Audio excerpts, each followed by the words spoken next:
दुनिया की सबसे बड़ी बैंक वर्ल्ड बैंक ने अब ऐलान कर दिया है कि भारत में धांधली धोखाधड़ी धड़ल्ले से हो रही है। सच्चाई छुप नहीं सकती बनावट के वसूलों से, कि खुशबू आ नहीं सकती कभी कागज के फूलों से।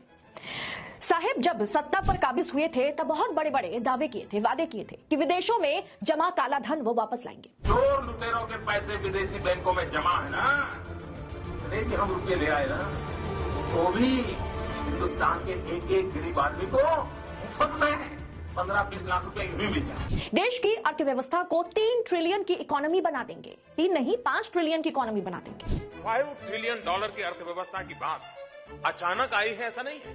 बीते 5 वर्षों में देश ने खुद को इतना मजबूत किया है कि इस तरह के लक्ष्य रखे भी जा सकते हैं और उन्हें प्राप्त भी किया जा सकता है। भक्तों को सपना दिखाया था कि पूरे विश्व में भारत का डंका बजेगा और देश को विश्व गुरु बनाएंगे वो। पर वर्ल्ड बैंक के चीफ इकोनॉमिस्ट इंद्रमीत गिल ने मोदी के इन दावों की पोल खोल के रख दी है। वर्ल्ड बैंक के चीफ इकोनॉमिस्ट ने कहा है कि विकसित देश बनने के लिए भारत के पास काफी कम समय बचा हुआ है और विकसित देश बनने के लिए भारत को बहुत तेजी से बड़े सुधार करने होंगे। अगर भारत ऐसा नहीं कर पाता है तो उसे अमेरिका की मौजूदा इकोनॉमी के एक चौथी इकोनॉमी बनने में भी कम से कम 75 साल लग जाएंगे। मोदी जी जो दावा करते हुए नजर आ रहे थे भारत को विश्व गुरु की तीसरी सबसे बड़ी इकोनॉमी बनाने वाले थे, वो उसकी सच्चाई अब सामने आ गई। सच्चाई क्या आई कि अमेरिका की 1/4 पर भी पहुंचने के लिए हमें 75 साल लग जाएगा। दोस्तों इस रिपोर्ट में कुछ खास बातों का जिक्र किया गया है और प्रति व्यक्ति आय के ऊपर टिप्पणी की गई है। वर्ल्ड बैंक ने कहा है कि भारत लगातार एक कम आय वर्ग वाले ग्रुप में बना हुआ है, यानी भारत एक लो इनकम वाला देश बना हुआ है, जबकि पिछले 34 साल में 34 कम आय वर्ग वाले देश उच्च आय वर्ग में शामिल हो चुके हैं। लो इनकम वाले देशों में जो रहने का स्तर होता है वो भी बहुत निम्न होता है और रहने सहने के स्तर निम्न होने का सीधा असर उनके स्वास्थ्य पर, उनकी हाइजीन पर पड़ता है। भारत में अभी कुपोषण की दर इतनी ज्यादा है कि 75% बच्चे कुपोषण का शिकार हैं। तो इस रिपोर्ट में यह बतलाया गया कि लो इनकम का सीधा असर आने वाली जनरेशन के ऊपर भी पड़ रहा है। रुपए में जो लगातार गिरावट आ रही है, रुपए डॉलर के मुकाबले में कमजोर होता चला जा रहा है, इस बात को बीजेपी सरकार मानने को राजी नहीं है। रुपए अभी भी डॉलर के मुकाबले में अब तक के सबसे निचले स्तर पर पहुंच गया है। आरबीआई ने सरकारी खजाने से हाल ही में $116 बिलियन बेचकर उसकी पूर्ति करना चाह रहा है और आरबीआई को पूर्ति करनी पड़ी। अब दोस्तों इस खबर के बाहर आते ही आरबीआई के गवर्नर शक्तिकांत दास को हटा दिया गया और संजय मल्होत्रा को आरबीआई का नया गवर्नर बना दिया गया। गोदी मीडिया ये खबर आपको नहीं दिखाएगा क्योंकि सच्ची खबरें दिखाने के लिए हिम्मत चाहिए होती है जो उनके पास है नहीं, क्योंकि ये खबर उनके आकाओं के हक में नहीं होते हैं। दोस्तों ये इंद्रमीत गिल जो चीफ है वर्ल्ड बैंक के, उन्होंने यह रिपोर्ट उद्योग चैंबर CII के ग्लोबल इकोनॉमिक पॉलिसी फोरम कार्यक्रम में पेश की है। ये उन्होंने बताया कि पिछले 2 दशकों का डेटा यह बताता है कि कम आय यानी लो इनकम वाले देशों के लिए आर्थिक प्रगति करना लगातार मुश्किल होता चला जा रहा है, जिसमें भारत शामिल है। जियोपॉलिटिकल तनाव देशों के बीच में लगातार बढ़ रहा है, नेचुरल डिजास्टर बढ़ गया है, कारोबार के संरक्षण को लेकर के डेवलपमेंट कंट्रीज का रवैया थोड़ा कड़ा होता चला जा रहा है। 2 दिन पहले मैंने आपको एक रिपोर्ट में बतलाया था कि हमारे देश में फॉरेन इन्वेस्टर्स इन्वेस्ट करना नहीं चाह रहे हैं और जितने भी लोग इन्वेस्ट कर रखे हैं, शेयर में पैसा लगा रखे हैं, वो सब अपना पैसा निकाल रहे हैं। दोस्तों वर्ल्ड बैंक की 2022 की रिपोर्ट के अनुसार अमेरिका में प्रति व्यक्ति की जो इनकम है वो है $37,684, जबकि उसी साल भारत में प्रति व्यक्ति का आय केवल $2,393 समथिंग है। दोस्तों ये समझने वाली बात होगा कि अगर देश का पढ़ा लिखा युवा नौकरी की बात करता है तो उन्हें पकोड़ा तलने के लिए कहा जाता है, उन्हें सलाह दी जाती है कि पकोड़े का दुकान खोल लीजिए, चाय की दुकान खोल लीजिए, पर साहिब अपने कॉर्पोरेट मित्रों पर पूरी तरह से मेहरबान नजर आते हैं।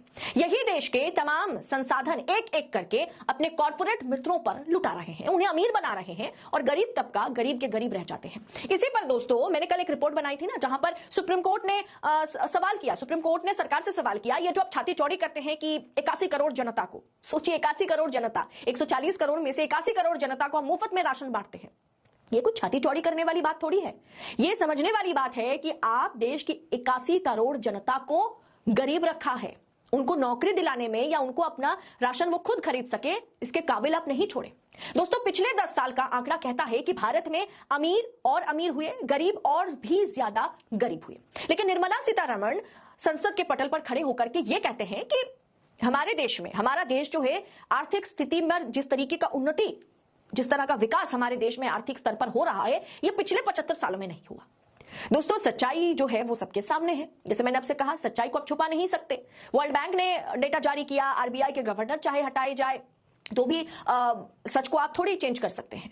दोस्तों, पिछले 10 सालों में देश की हालात, आर्थिक हालात जो है वो बद से बदतर हो रहा है। देश के सबसे अमीर 10% लोगों के पास देश की कुल संपत्ति का 65% हिस्सा है, यानी देश के 10% आबादी के पास देश की संपत्ति का 65% का हिस्सा है। ऐसे में बहुत से आंकड़े मौजूद हैं जो सरकार के कॉर्पोरेट नेक्सस का भांडाफोड़ करते हैं। इस रिपोर्ट में कहा गया है कि अगर भारत में तेजी से सुधार नहीं किए जाते हैं तो हम अमेरिका की मौजूदा इकोनॉमी का 1/4 हिस्सा बनने में ही भारत को 75 साल लग जाएगा। इस रिपोर्ट में भारत के ऊपर बढ़ते कर्ज का भी जिक्र किया गया है और कहा गया है कि भारत के पास पूंजी भी कम है और पूंजी के इस्तेमाल की इनकी जो क्षमता है वो भी खास है नहीं। बढ़ते कर्ज को भारत के लिए एक चुनौती के तौर पर दिखाया गया है। आपको मैं बता दूं कि मोदी जी जब देश के प्रधानमंत्री बने थे 2014 में, तब भारत पर 55 लाख करोड़ का कर्जा था, जो अभी 200 लाख करोड़ का कर्जा बन चुका है। हाँ, ये हंसने वाली बात नहीं है, लेकिन हंस इस बात पर रही हूं कि सरकार जो दावा ठोकती है ना, सदन में खड़े होकर के या मंच में माइक पकड़ के भाषण देती है, उसके साथ सच का कोई पता नहीं होता, उसके साथ सच का कोई मतलब नहीं होता।